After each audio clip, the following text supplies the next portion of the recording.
Cristo, Cristo, cuánto te amamos, Señor. Cuán bueno es confiar en ti. Con confianza a esta hora, para despedir tu santo día, nos disponemos a abrir tu palabra nuevamente, con la esperanza de que tú serás nuestro Maestro, de que nosotros aprenderemos de ti. Predígenos, pues, danos no solamente la bendición de abrir tu palabra, sino el cumplimiento de la promesa de tu Espíritu para que Él sea el que nos guíe y desarrolle amor por la verdad en nuestros corazones. En el nombre de Jesús. Amén, Señor. Gracias. A retomar algo que está pendiente en ese sentido, en lo que compartimos hoy al mediodía, ¿verdad? Estuvimos analizando un poco acerca de esos pasajes de Mateo capítulo 16, ¿recuerdan? Que todo comienza con Jesús llevando a los discípulos a Cesarea de Filipo. Y lo lleva ya con una intención y utiliza elementos que están profundamente relacionados con el lugar, el espacio en donde estos se encontraban. Bien, en ese mismo contexto,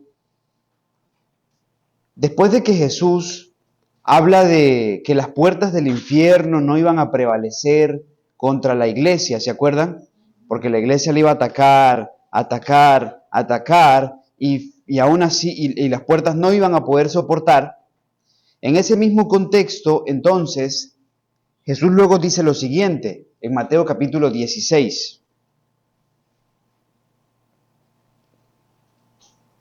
En Mateo 16, nos dice el versículo 19, y a ti te daré las llaves del reino de los cielos, y todo lo que atares en la tierra será atado en los cielos, y todo lo que desatares en la tierra será desatado en el cielo. Aquí vienen otros pasajes muy controvertidos. A decir verdad, estos pasajes de Mateo son sumamente controvertidos por lo que ha pasado doctrinalmente en torno a ellos. Porque después del asunto de sobre quién edifica la iglesia, Jesús dice, a ti te daré las llaves del reino de los cielos. Y aquí no hay duda, ¿quién se lo está diciendo? Se lo está diciendo a Pedro, porque viene un diálogo con él. A ti te daré las llaves del reino de los cielos. Y todo lo que atares en la tierra será atado en los cielos. Y todo lo que desatares en la tierra será desatado en los cielos. A partir de ese dicho, pues la misma iglesia que sostiene que sobre Pedro se edifica la iglesia, cree que también es Pedro el que tiene las llaves que dan acceso, entrada al reino de Dios, al reino de los cielos. En otras palabras, la doctrina católica nos dice que cuando alguien muere y es digno de ir al cielo, entonces hizo su tiempo en el purgatorio, finalmente cuando llega a la puerta, entonces en la puerta del reino de los cielos se consigue con Pedro. Y Pedro pues le pregunta, ¿y usted? No, pues yo me llamo Jorge Mera, vengo de Ecuador. Ah, de Ecuador, vamos a revisar aquí, sí, así está en lista, puede pasar. ¿Se me va a entender?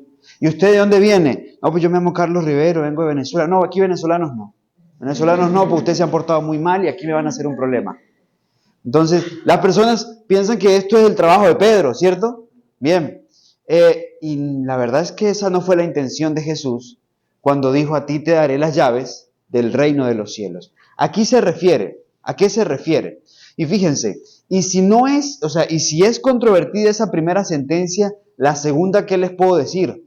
Lo que pasa es que en la segunda, de esta misma línea dice, y todo lo que atares en la tierra será atado en los cielos, y lo que desatares en la tierra será desatado en los cielos. Fue muy bien torcido por la misma iglesia, y hasta por la nuestra. Y lo explico. La iglesia católica entonces, a partir de ese mismo pensamiento, dijo, y todo lo que ate y desate Pedro y sus sucesores, entonces está atado y desatado desde la tierra hacia el cielo. ¿Ok? Entonces por eso podían determinar quién se salvaba y quién no. Y una excomunión de la iglesia católica significaba algo terrible para cualquier pueblo, para cualquier gobernante. Por eso sojuzgaban incluso a reyes como Segismundo, en el caso de Juan Hus, bajo el lema de serán excomulgados. Y el que no hubiera servicio de bautismos, de entierros, de matrimonios en la iglesia, y el que estuvieran desechados por la iglesia, significaba que todos iban al infierno. Y en un contexto tan lleno de superstición, la gente temía y se iba a la calle, porque era mejor estar sin rey que sin la iglesia católica. ¿Me va a comprender? Bien, pero esto yo lo he escuchado en nuestra iglesia. Una vez estaba en Barquisimeto, Venezuela, y recuerdo estaba en la iglesia central de Barquisimeto, y estaba allí sentadito. Y en ese momento un ministro pasa al frente, está hablando, y cita este versículo. Y dice, hermanos, la Biblia dice que lo que atemos en la tierra será atado en el cielo, y que lo que desatemos en la tierra será desatado en el cielo. Por eso cuando alguien es borrado del libro de la iglesia, es borrado del libro de la vida. Oye, yo escuché eso. De verdad, yo me agarré de la silla y comencé a mirar a todas partes a ver reacciones. O sea, ¿qué decía la gente? Porque estoy seguro que si Pablo hubiera estado ahí, se hubiera rasgado las vestiduras. Y yo no lo hice porque tenía pocas camisas. Pero de verdad, o sea, la gente que... O sea, Pablo se hubiera rasgado las vestiduras, porque hermanos, eso es apostasía. Sí, hasta hoy se dice. Lo que pasa es que, y ojo, esto es parte del pensamiento de los antivalores doctrinales católicos que se han permeado en nuestra iglesia. Insisto, ¿en qué aspecto? ¿Para qué juicio? ¿Para qué juicio? ¿Para qué toda esta pantomima con el santuario y el juicio investigador para definir quién se salva y quién no, ¿cierto? En ese caso, entréguenle los datos a las juntas de iglesia y que las juntas de iglesia decida quién se salva y quién no se va a salvar. Porque en otras palabras es lo que está diciendo, que la junta de iglesia que puede obrar bajo malas intenciones, que puede obrar bajo chantaje, que puede obrar bajo condicionamiento por sus mismos líderes, que puede obrar bajo dirección del Espíritu Santo, pero que puede obrar en todos estos factores, tendría a cargo la salvación de las personas. ¿Y para qué nos seguimos dando mala vida? ¿Cierto? O sea, pero ¿sí se dan cuenta de lo que trasciende, lo que arrastra esto? Claro, porque miren, es que de verdad es un ataque a la ley de Dios, es un ataque al santuario, es un ataque al juicio. Y hay personas que, por tratar de darle como mayor realce a la iglesia, terminan poniéndola donde no la tienen que poner, dándole autoridad y prerrogativas que solo le pertenecen a Dios.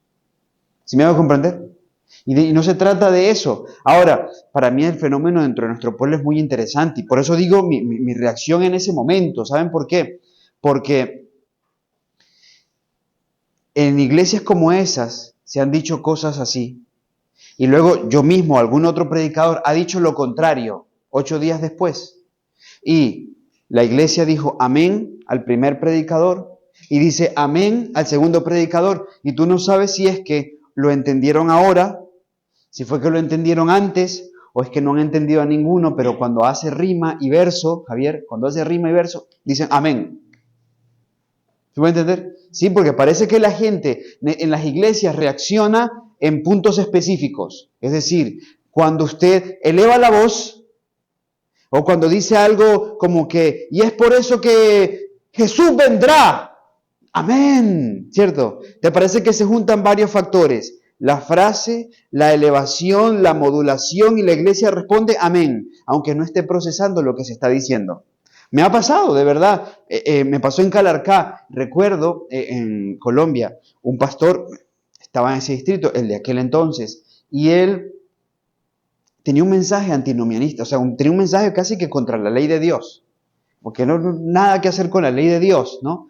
Pero su enfoque era muy peligroso, porque en realidad casi rayaba en el contexto evangélico, ¿no? Entonces, desplazándolo incluso del lugar que tiene la ley en el plan de la salvación. Recuerdo que con una hermana,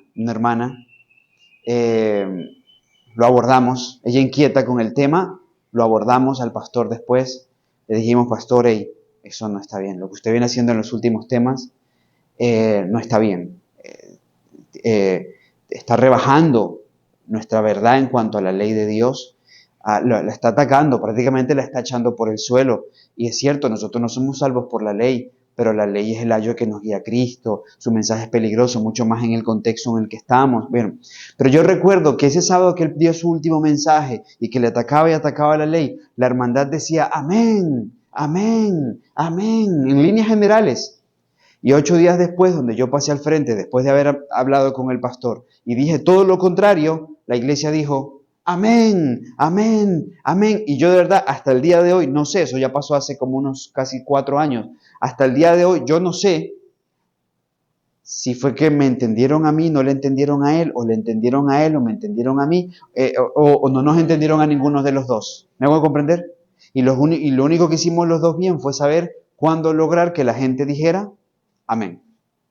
Eso pasa. Esto está pasando en nuestro contexto. Nuestra iglesia no cree que Pedro está en la puerta del cielo esperando que entremos, pero sí muchos líderes de nuestra iglesia creen exactamente esto, que nosotros tenemos el poder desde la tierra para determinar lo que pasa en el cielo.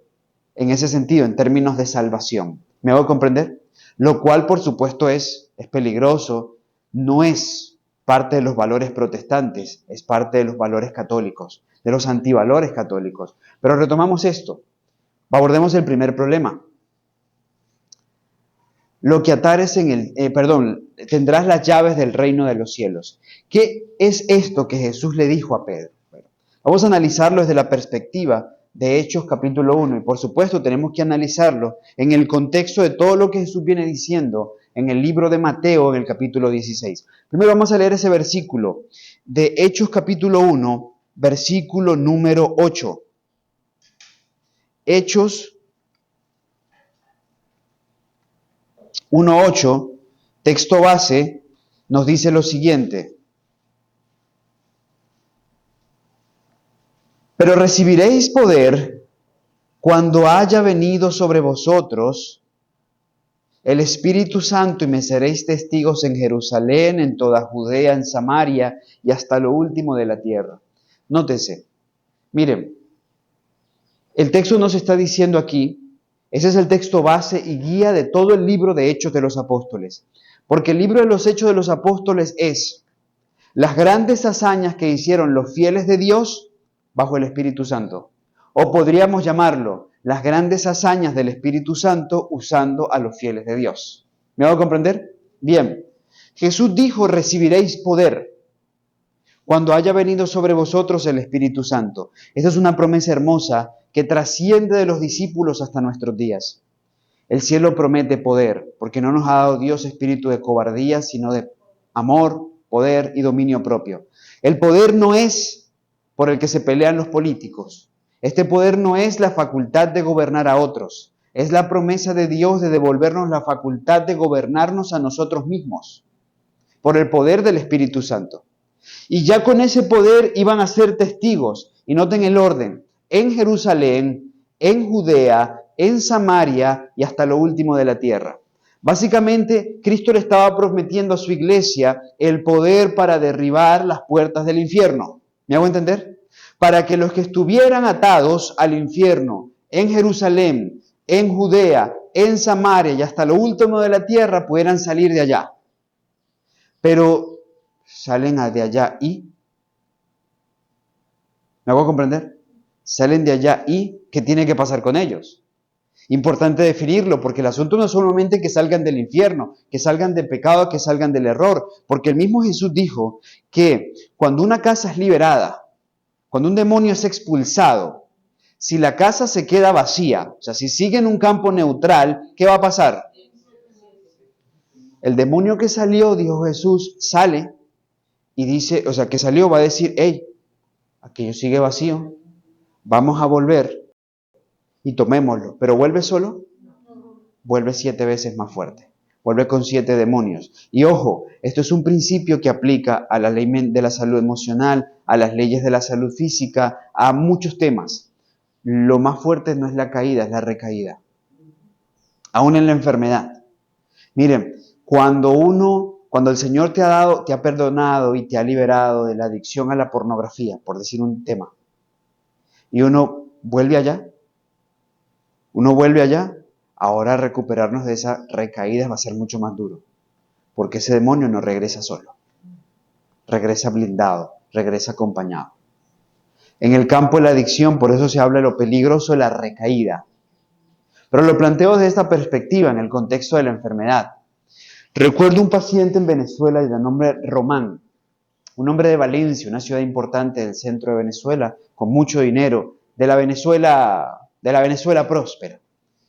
Y este hombre llegó al sanatorio Fundación Las Delicias, donde yo me encontraba en aquel entonces como capellán y terapista. Y recuerdo que Román llegó con una hiperplasia prostática. Así que él llega ya muy ateo.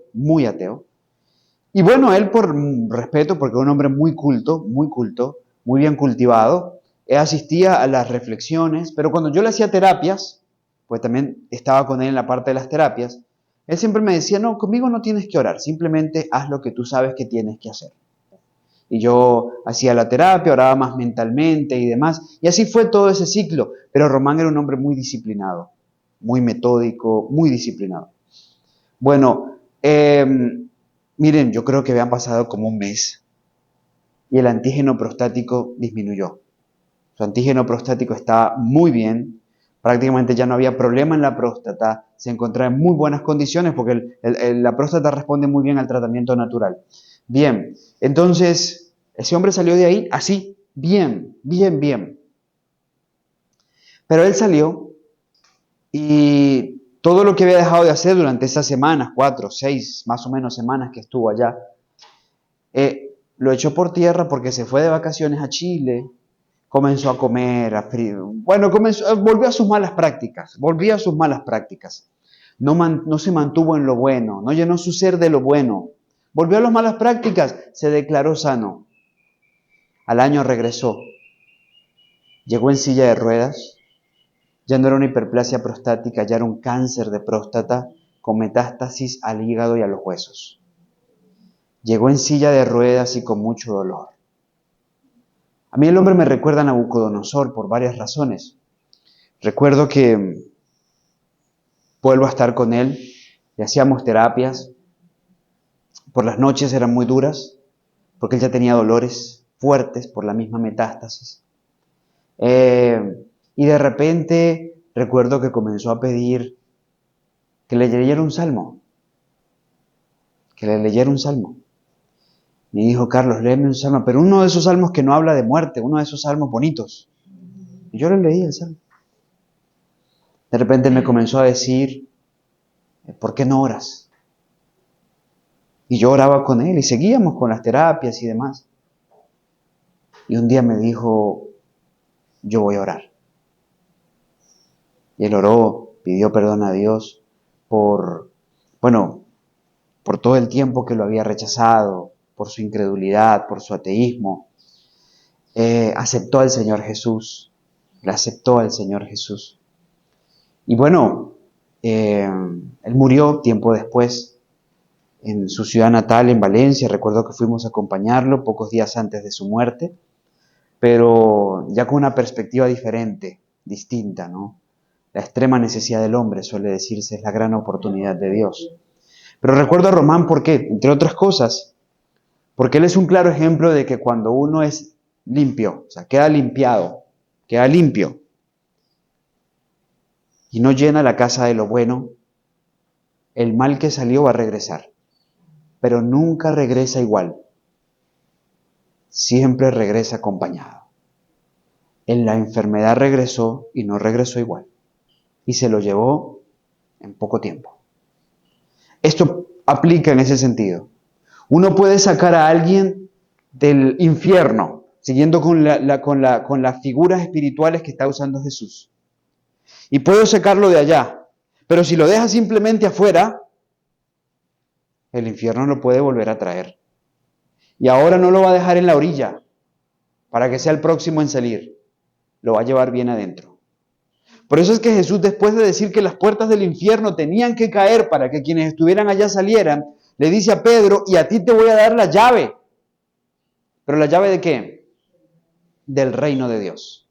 La llave del reino de los cielos. Ahora, ¿por qué la llave del reino de los cielos? Porque al que se saque de allá hay que introducirlo aquí. Y por supuesto, al infierno hay que bombardearlo. Pero al reino de los cielos usted abre con la llave y pase. ¿Sí me va a entender?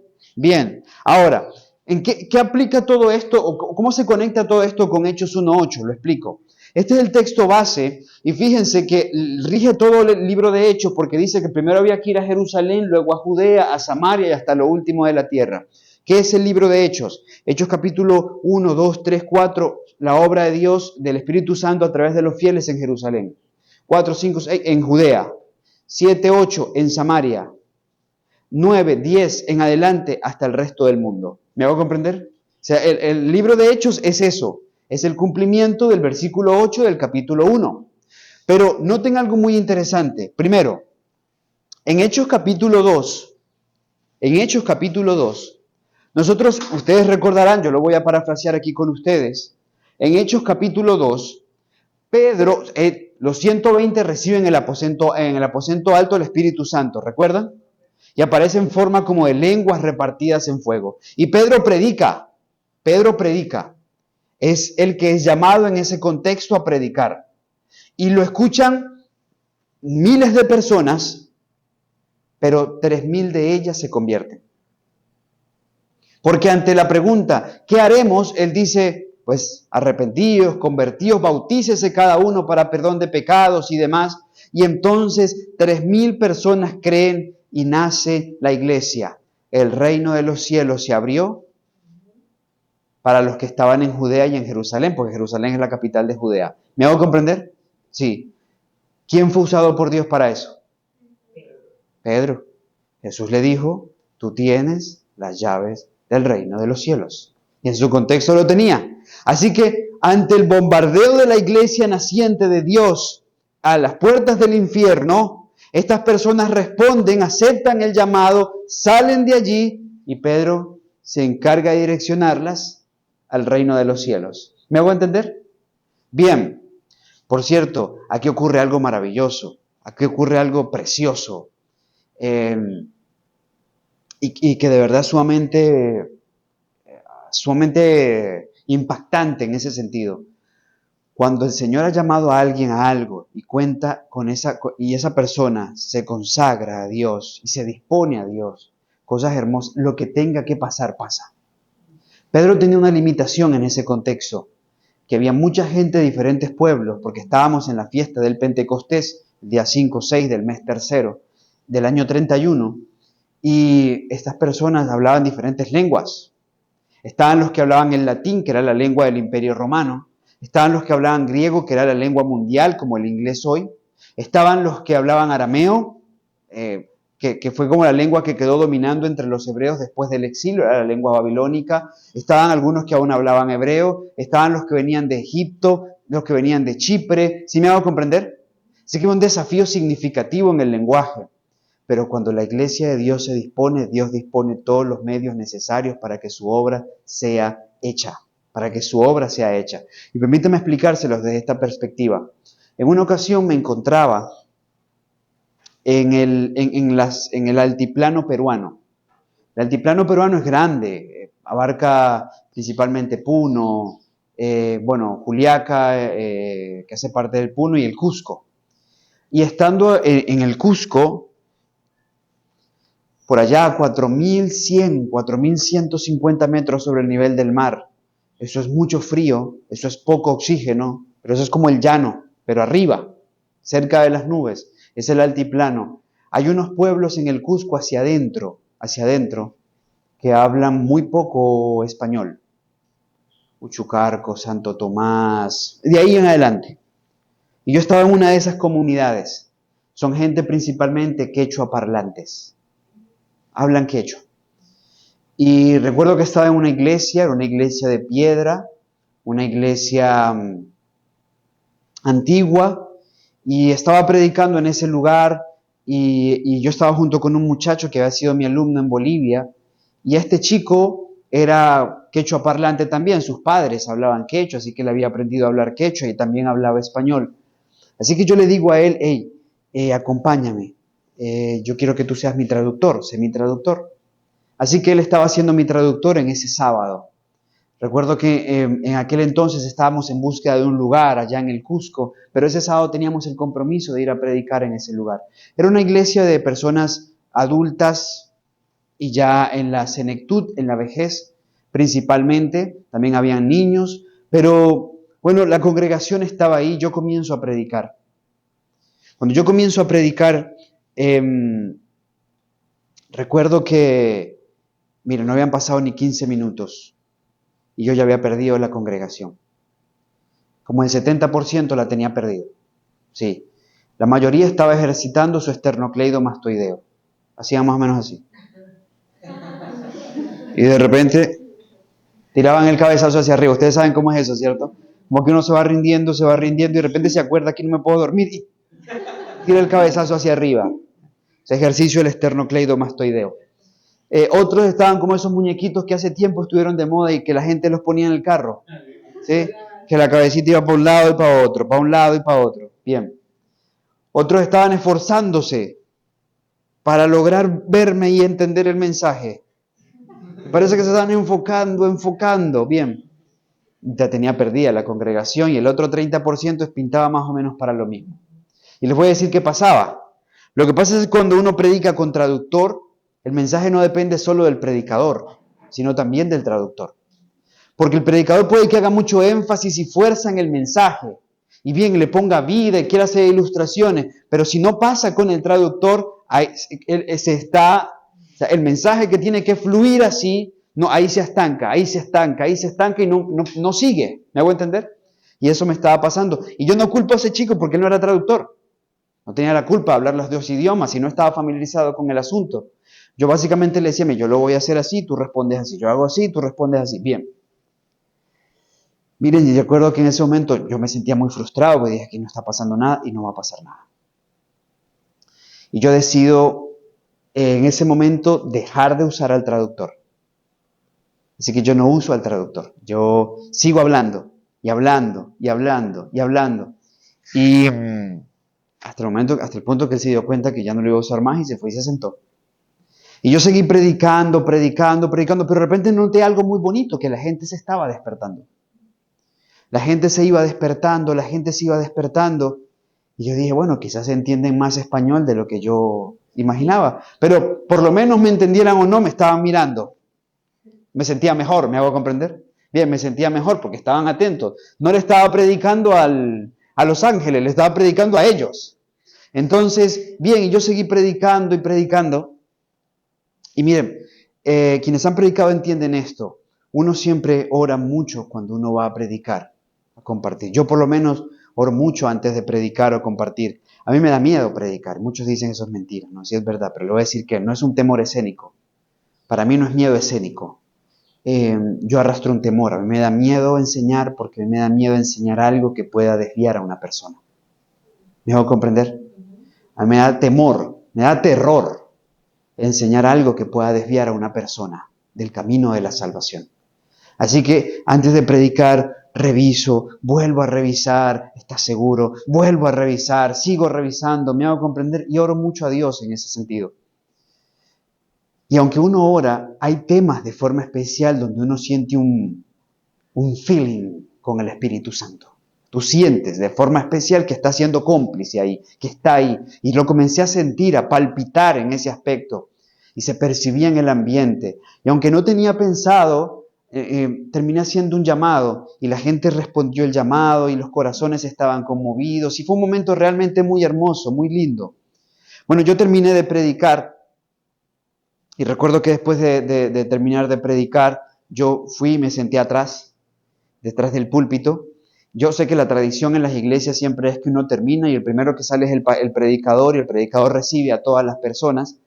Yo no hacía eso, casi no lo hago por unas malas experiencias que traigo de Argentina. Yo viví cerca de un año en Argentina y ustedes saben que el argentino, que es muy querido, es muy visceral también, o sea, es muy pasional. Y me pasó 2 veces, más que todo en la provincia central, una en Córdoba, otra en Buenos Aires, donde hermanos, después de temas, me decían, recuerdo uno en particular en Córdoba, que llegó y yo estaba saludándolos a todos y él llegó y me dijo, de 10, hermano, de 10. Y me agarró y quisiera decirles que fue en la mejilla. Entonces, pero es parte de la efusividad, ¿no? De ellos. Bien, y de verdad quisiera decirles que fue en la mejilla, pero no fue en la mejilla. Bueno, así que desde entonces yo digo, no, ¿saben qué? Yo termino de predicar, yo espero que bajen los decibeles del mensaje, y luego yo me acerco, ya saludo a la gente y todo lo demás. Así que esa vez que ya me había pasado lo de Argentina, porque de hecho en ese momento vivía en Argentina, yo me quedé atrás. Todos salieron, se saludaron, demás. Y de repente yo ya me integro a la gente. Y cuando voy por el pasillo central, hacia atrás se me acercan unas personas. Una hermanita me dice, wey, ¿qué? Imasutiki. Y de repente se acerca otro y me dice, sumak makani. Y luego se acerca otro y me dice, hatun taita bendicisochun kunandía. Y yo, Oscar, ven, que me están hablando, dime, ¿qué están diciendo? Wey, ¿qué? Imasutiki, que hermano, ¿cómo te llamas? Ah, mucho gusto, Carlos, yo me llamo Carlos. Carlos, ¿qué está diciendo? Ah, qué gran mensaje, gloria a Dios, gloria a Dios. Y el que está diciendo que Hatun Taita, el gran Dios del cielo, bendicisochun kunandía, te bendiga en este día. Amén, muchas gracias, hermano. Amén, que sí, Dios les bendiga a ustedes también. Pero ellos me miraban confundidos, me miraban como extrañados. Y le preguntan a Oscar que por qué yo no les hablaba a ellos. ¿Por qué yo no les hablaba a ellos? Y me dice, Oscar Yupanqui me dice, mira, y que ¿por qué tú no les hablas? Entonces yo le digo, pues no les hablo porque yo no hablo su idioma, ¿cómo les voy a hablar? Y ellos me dicen, mana,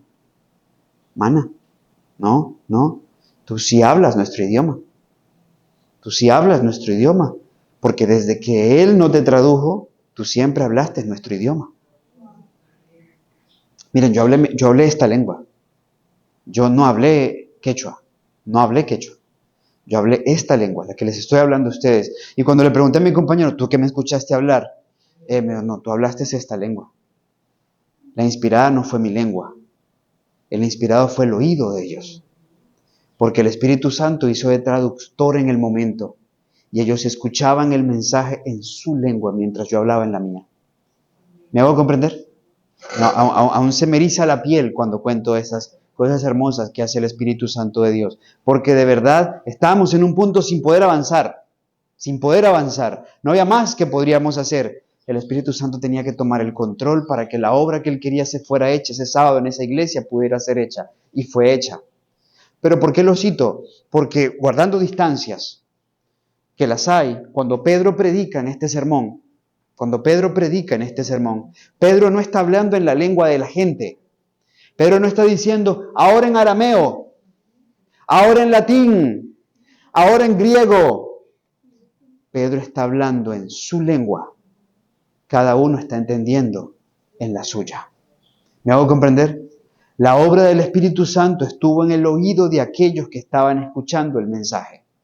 Y por supuesto, ante ese poder, ante ese bombardeo a las puertas del infierno, hubo respuesta de miles de personas y 3,000 personas, nos cuenta Hechos capítulo 2, creen. Y el reino de los cielos se abre oficialmente en el contexto de la nueva iglesia, se abre para estos que habían salido del engaño. ¿Me hago comprender?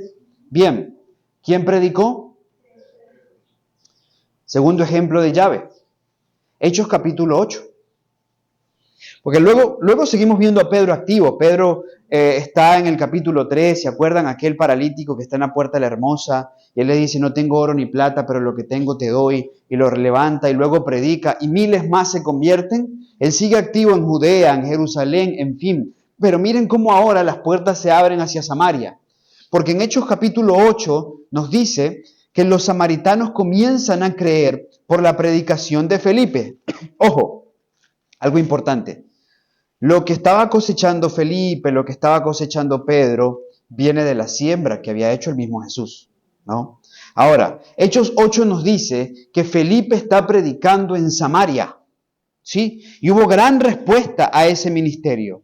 Porque nos dice Hechos 8, versículo 5 en adelante, Entonces Felipe descendió a la ciudad de Samaria y les predicaba a Cristo, y el pueblo unánime escuchaba atentamente las cosas que decía Felipe, oyendo y viendo los milagros que hacía. Porque espíritus inmundos, dando grandes voces, salían de muchos poseídos, y muchos paralíticos y cojos eran sanados. Y había gran gozo en aquella ciudad.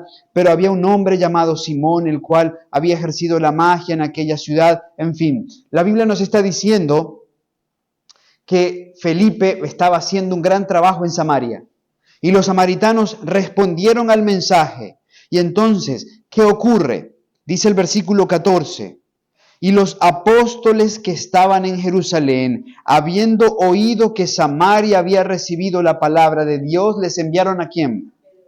A Pedro y a Juan, quienes habiendo descendido oraron por ellos para que recibiesen el Espíritu Santo. Versículo 17. Entonces les impusieron las manos y recibieron el Espíritu Santo. Noten el incidente. Felipe predica y hace su trabajo y el Señor lo usa con poder, pero finalmente vienen los refuerzos desde Jerusalén y vienen Pedro y Juan.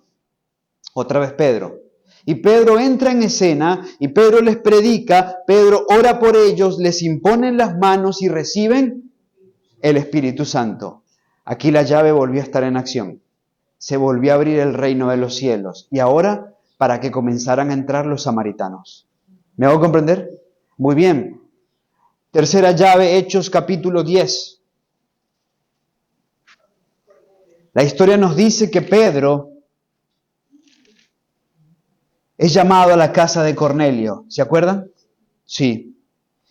Pedro para este punto, no aceptaba, no creía que el Espíritu Santo podía ser dado a los gentiles.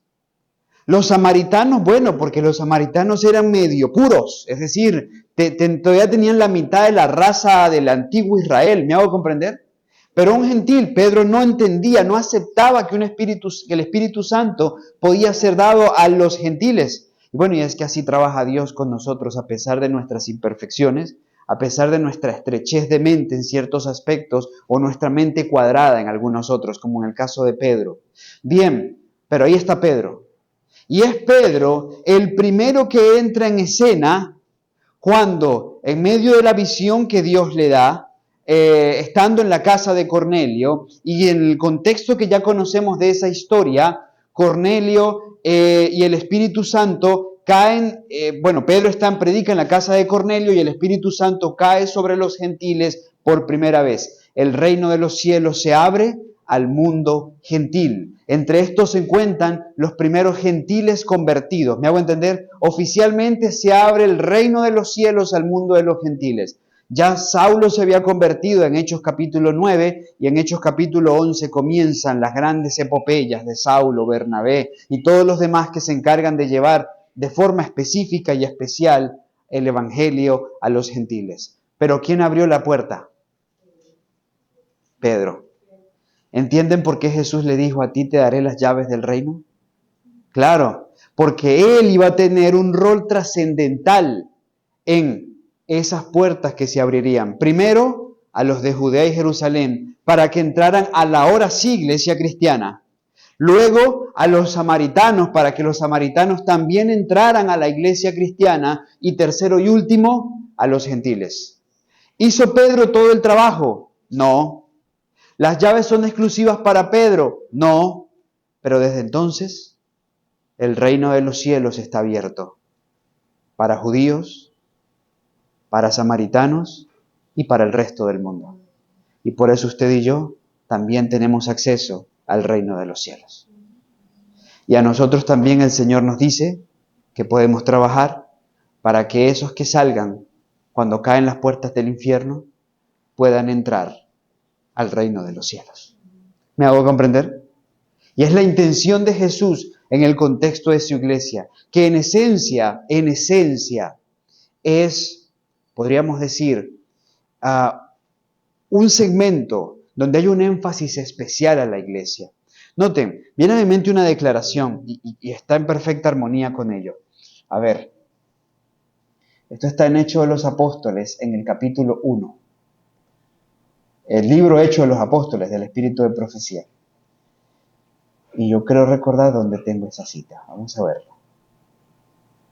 Identidad. Ok, aquí debe estar. Esta cita es muy famosa. Sí es. Hechos de los Apóstoles, página 10, párrafo 3. Desde el principio, las almas fieles han constituido la iglesia en la tierra. En todo tiempo el Señor ha tenido sus atalayas, que han dado un testimonio fiel a la generación en la cual vivieron. Estos centinelas daban el mensaje de amonestación, y cuando eran llamados a deponer su armadura, otros continuaban su labor. Dios ligó consigo a estos testigos mediante un pacto, uniendo la iglesia de la tierra con la iglesia del cielo. ¿Ok? Ese eslabón es importante. La iglesia de la tierra con la iglesia del cielo. Él ha enviado a sus ángeles para ministrar a su iglesia, y las puertas del infierno no han podido prevalecer contra su pueblo. Elementos muy en armonía con lo que Jesús está diciendo en Mateo 16. Primero, recuerden que en Mateo 16 Jesús cita por primera vez ¿qué palabra? Eclesía, iglesia. Luego se ha usado 103 veces más en el Nuevo Testamento, pero después de que Jesús la usa. Pero cuando se habla de iglesia, noten lo que nos dice la inspiración. Desde el principio, las almas fieles han constituido la iglesia en la tierra. Importante. Así comienza este capítulo, así comienza el libro de Hechos de los Apóstoles. Por cierto, el último capítulo de este mismo libro se llama La Iglesia Triunfante. Algo que suele generar confusión, pero en el espíritu de profecía es claro. ¿Cuál es la iglesia militante y qué es una iglesia triunfante? ¿Me hago entender? Bien, en este contexto se nos dice esto, pero nótese, ¿dónde nace la iglesia de Dios? Les pregunto, ¿dónde nace la iglesia de Dios? En el principio. Las almas fieles. A ver, si alguien te dice y te enfatiza esto, esta es la iglesia verdadera, es porque también hay ¿qué? Una iglesia falsa, ¿cierto? Si te dice, estos son los fieles, es porque también hay infieles. Entonces, aquí nos está diciendo, las almas fieles han constituido la iglesia de Dios, desde el principio, ¿cierto que sí? Bien, ¿dónde se desarrollaron los primeros infieles? ¿Caín y Abel? ¿Ah? Sí. Los primeros infieles surgieron en el cielo. ¿Me voy a entender? Los primeros infieles parten a partir de Satanás y los que se unen a su rebelión, cuando Satanás hace como un cáncer, metástasis en el cielo. Bien, la iglesia de Dios no nace en la tierra, nace en el cielo. ¿Me voy a comprender? Por eso es que luego dice, Dios ligó consigo estos testigos mediante un pacto, uniendo a la iglesia de la tierra con la iglesia del cielo. La iglesia nace en el cielo, porque si la iglesia siempre han sido los fieles, los primeros fieles tuvieron que resistir en el cielo. ¿Me hago comprender? Cuando surgen los infieles. Bien, ahí nace la iglesia de Dios. En la tierra ha sido lo mismo. Desde el principio las almas fieles han constituido la iglesia de Dios en la tierra. ¿Me hago entender? Ahora, la iglesia del cielo se une con la iglesia de la tierra. La iglesia de la tierra se une con la iglesia del cielo. ¿Están conmigo? Bien, trabajamos en conjunto. Las puertas del infierno caen porque la iglesia del cielo trabaja en conjunto con la iglesia de la tierra. ¿Me hago entender? Y lo que hacemos en la iglesia de la tierra es canalizarlos para que entren en contacto con la iglesia del cielo. ¿Me hago entender? Bien, por eso luego dice que Dios ha enviado a sus ángeles para ministrar a su iglesia. Y por eso es que las puertas del infierno no han podido prevalecer contra ella. Ahora, esto es clave para entender el siguiente pensamiento. ¿Me hice entender con lo de la llave? Sí. ¿Saben qué es lo bonito? Que Tatiana, que Eliana, que Lady, que Josué, que Wilfredo, que nosotros tenemos acceso a esa misma llave.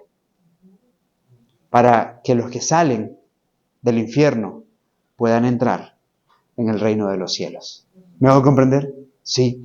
No porque nosotros seamos salvación, no, sino porque nosotros podemos, como hizo Pedro, como hizo Felipe, como hicieron Pablo, que hacer instrumentos en las manos de Dios para que los que salgan de allá se puedan conectar con el único mediante el cual pueden ser salvos. ¿Me hago entender? Bien, pero noten ese elemento, porque luego se nos dice, lo que atares en la tierra será atado en el cielo, y lo que desatares en la tierra será desatado en el cielo. A la luz de todos estos elementos que hemos citado,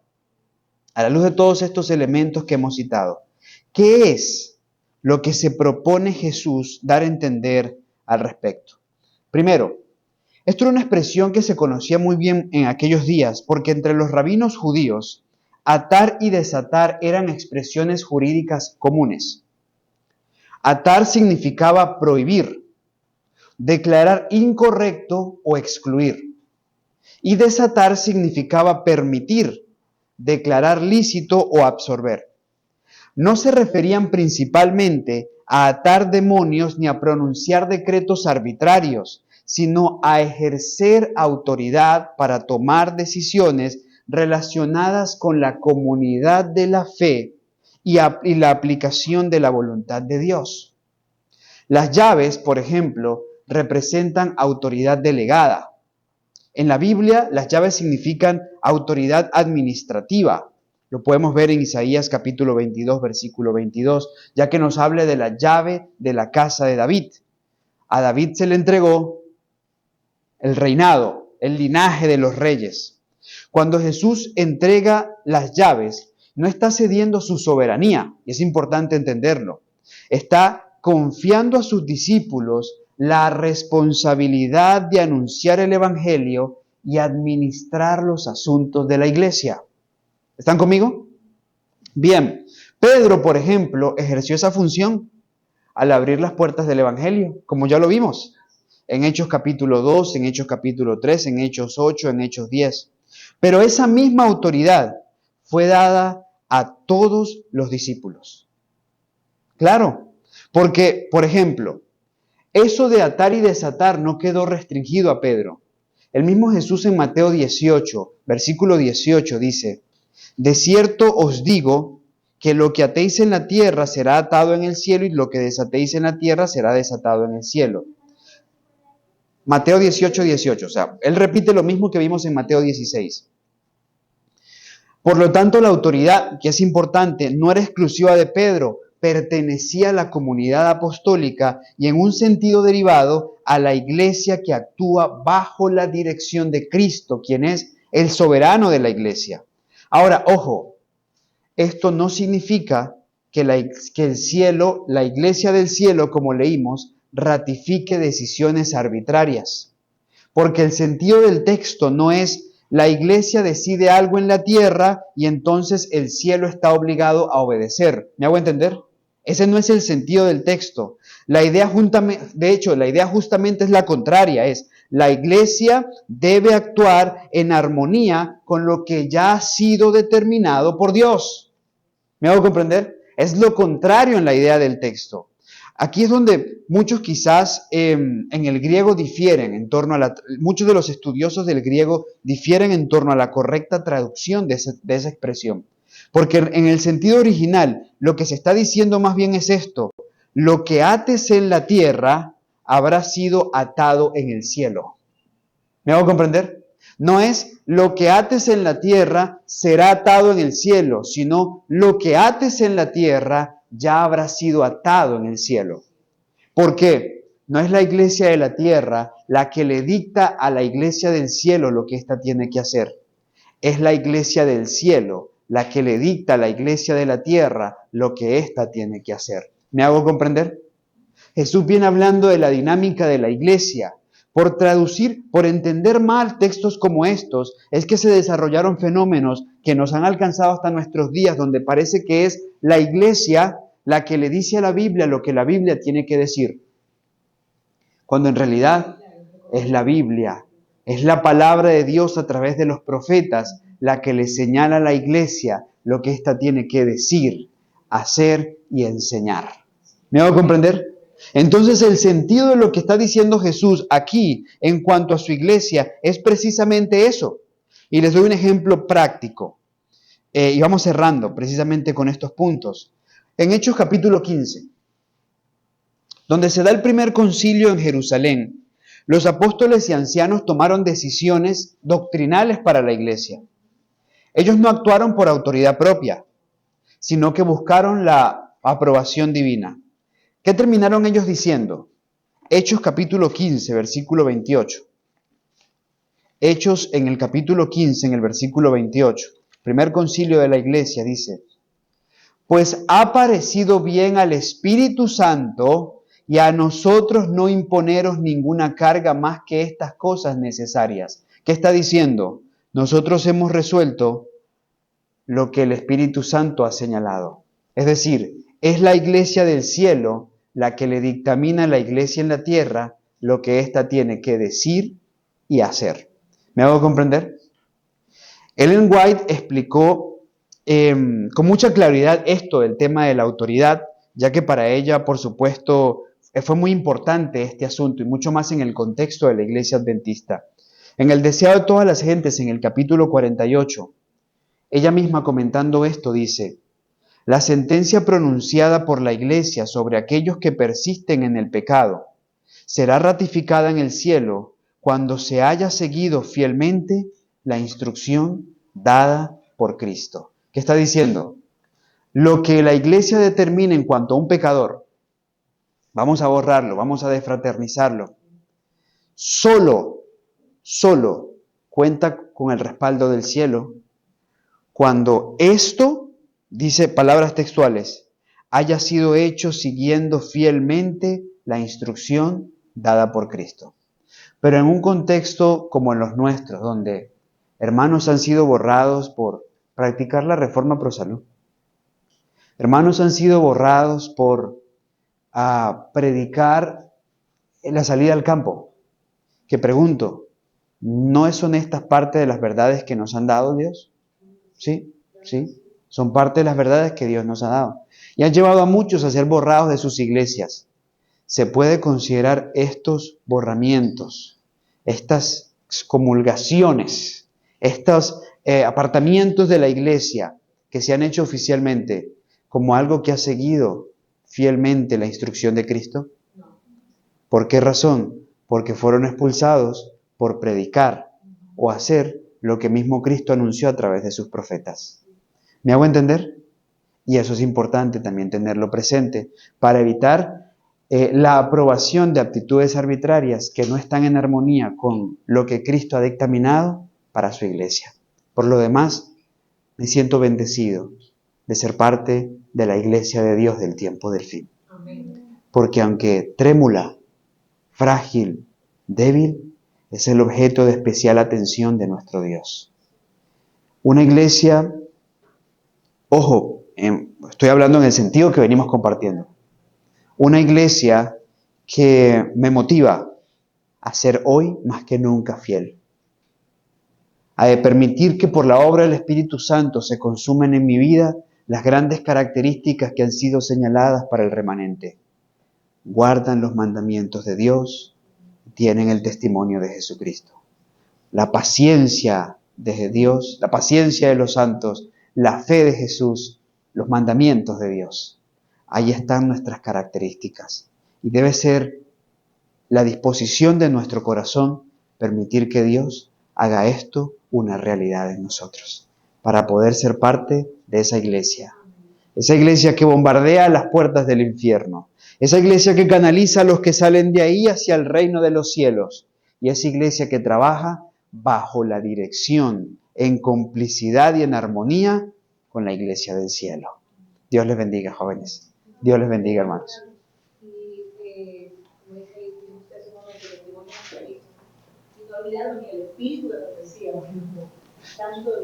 Claro. Tanto que he escuchado, yo no he tenido esas experiencias en ninguna iglesia, nunca pertenecí a ninguna iglesia específicamente, pero el Espíritu nos decía, como yo veo que muchas personas que lo conocen.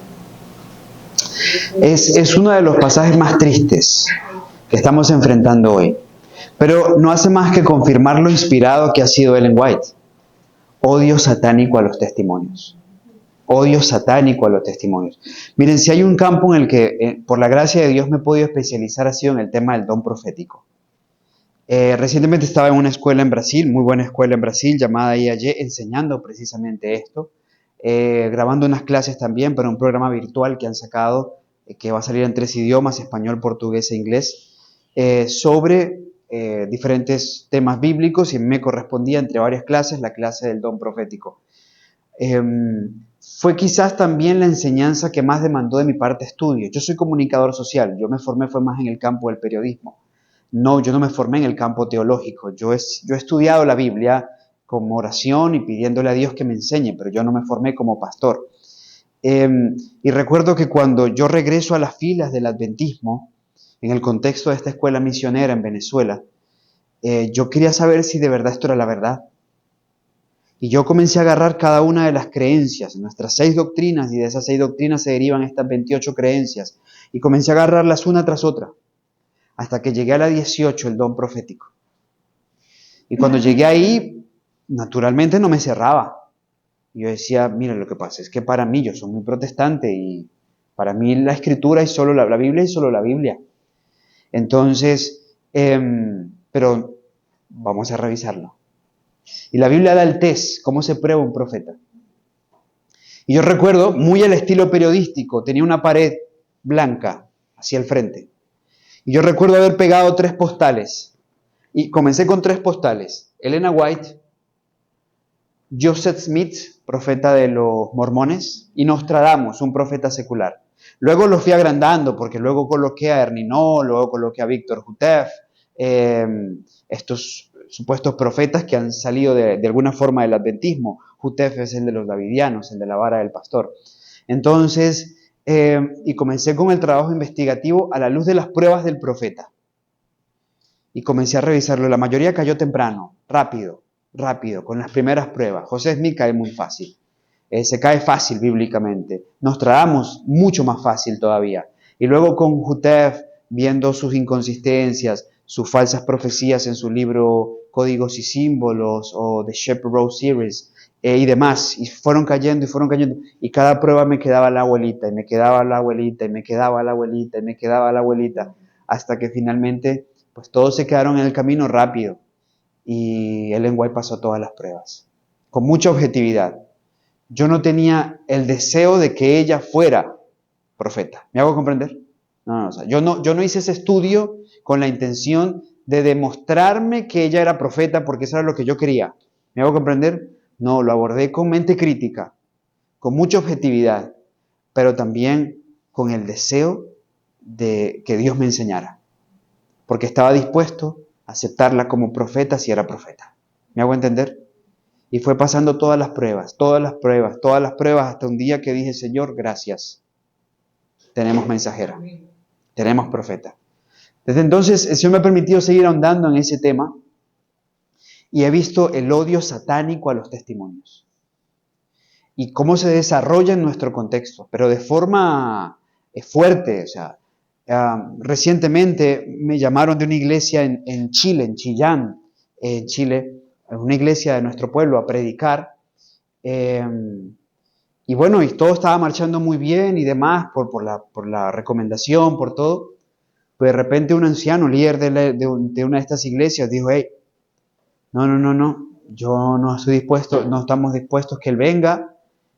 Primero, porque bueno, hay que verificar 2 cosas importantes. Primero, él cree en los escritos de Elena White, porque de esos escritos, si acaso la mitad, se podrá sacar algo bueno. Segundo, él cree que se puede vencer sobre el pecado, porque si él cree eso, aquí no tenemos nada que escucharlo. Yo dije, no, pues yo no tengo nada que hacer, porque para mí no son la mitad los escritos de Elena White. Para mí es palabra de Dios. ¿Me hago comprender? Porque la diferencia con este no pasa por la inspiración, porque les inspiró el mismo Espíritu. La diferencia con esto es un tema de autoridad. ¿Y autoridad a qué me refiero? Yo no puedo pararme ante evangélicos. En Quito predicaba estos días ante una iglesia evangélica y yo no podía citar la página 39 del Camino a Cristo, la página 625 del Deseo de todas las gentes. Pero gracias a la página 39 del Camino a Cristo, la 625 del Deseo de todas las gentes, puedo entender mejor lo que aquí dice. Y puedo enseñar con esto y solo con esto lo que un evangélico y un católico solo así van a aceptar. ¿Me hago comprender? Bien, a eso me refiero cuando digo autoridad. Pero por otra perspectiva, pero en otro sentido, yo no puedo, o sea, ante la situación de Chile, yo no puedo decir, no, es que yo no creo en los escritos de Elena White, porque no es así. En otro contexto he tenido incidentes como estos, y los digo con mucho respeto. Recuerdo un pastor, esto fue en el departamento de Huila, en Colombia. Después de que vio mi Biblia, aquel entonces esa Biblia casi no circulaba entre los miembros de iglesia, pues la Biblia con comentarios de Ellen White. Entonces en muchos lugares se asociaba a la Biblia a los disidentes. Y aunque había escuchado el mensaje y todo, él vio mi Biblia, pero cuando él la vio, justo estaba en el púlpito, yo ya estaba en el púlpito. Así que después del mensaje, él aborda el asunto y dice, comenzamos un diálogo en torno al tema de la disidencia y se desarrolla una conversación y ya estaban otros ancianos. Y él me dijo, y esto es una expresión que también he escuchado ministros en Ecuador, yo no soy guaitista. Guaitista. Guaitista es como seguidor de Ellen White. Y yo le digo, yo tampoco, pero porque por el hecho de yo creer en la palabra de Dios a través de Pablo, yo no soy paulista. Como no soy seguidor de Isaías, por el hecho de recibir sus escritos como provenientes de la palabra de Dios.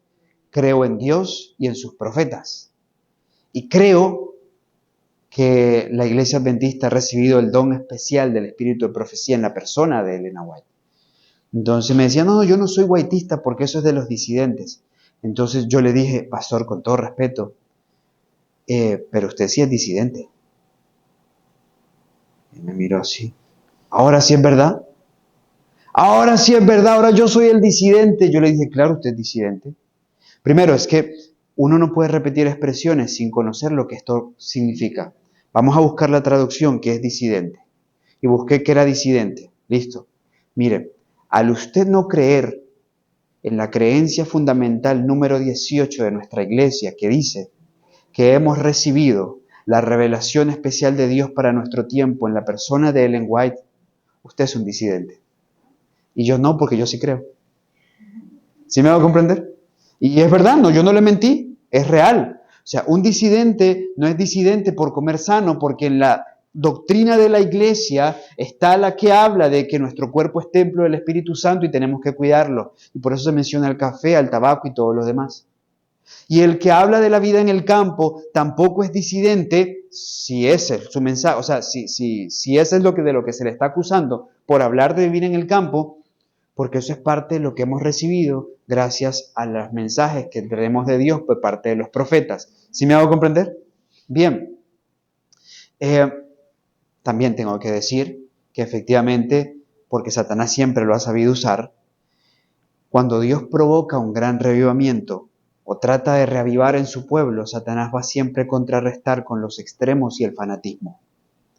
Y entonces también han aparecido en la historia personajes fanáticos y extremistas que han traído oprobio al mensaje de la reforma pro salud, de la salida al campo, de la verdadera educación y muchas de estas cosas. Y gracias a eso, este mensaje también ha sido llenado de oprobio en ese contexto por el esfuerzo de Satanás, pero eso no convierte a este mensaje en falso, ni a quien lo predica necesariamente en disidente. ¿Me hago comprender? Pero en medio de todo esto, Dios sigue trabajando. Y jóvenes, ustedes se van a encontrar eso en la realidad de la obra adventista en el mundo. Y con equilibrio, con amor a Dios, con claridad a lo que Dios nos ha llamado, debemos avanzar. Porque muy pronto se dejará ver en medio del gran conflicto la iglesia triunfante, la que guarda los mandamientos de Dios y tiene el testimonio de Jesucristo. Vamos a orar.